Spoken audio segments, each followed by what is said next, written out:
কবিতাৰ শিৰোনাম ধূসৰিত স্মৃতি। মৰমৰ শব্দসুৰৰ প্ৰাচুৰ্যৰ মাজত আবেলিৰ ৰেঙনিবোৰ উজলি উঠিছিল আৰু তাতে যৱনিকাৰ প্ৰেম গাথা।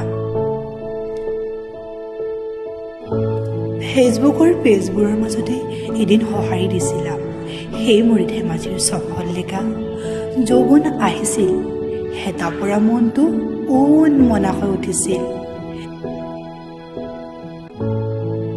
দিশৰ পাৰ সজাল হৈ উঠিছিল, প্ৰেম নিবেদিছিলা আৰু মৰম যাচিছিলোঁ ময়ো। বৰ ভাল লাগিছিল, সময়বোৰ যেন ধৰি ৰাখিবলৈকে মন গৈছিল।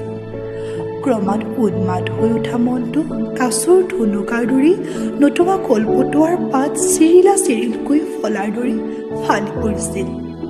সেইবোৰ আজি মোৰ স্মৃতিৰ বাকৰিত।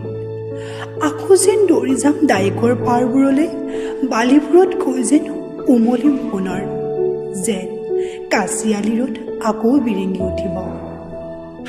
সৰস্বতী পূজাৰ সেই দিনটো যে মোৰ বাবে আজি অতীত হৈ পৰিল, যেন ধূসৰিত স্মৃতি। বহুবৰ বাট চাই ৰলোঁ, অস্তগামী সূৰুজৰ আবেলিবোৰত একেধৰে মাথো বাট চাই ৰওঁ।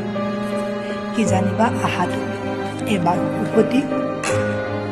তুমিতো নাহা ময়ো জানো, তথাপি মনে বিচাৰে ভাল পাইছিলোঁ যে তোমাক, সেইবাবেই চাগে এটি তোমাৰ ধূসৰিত স্মৃতি।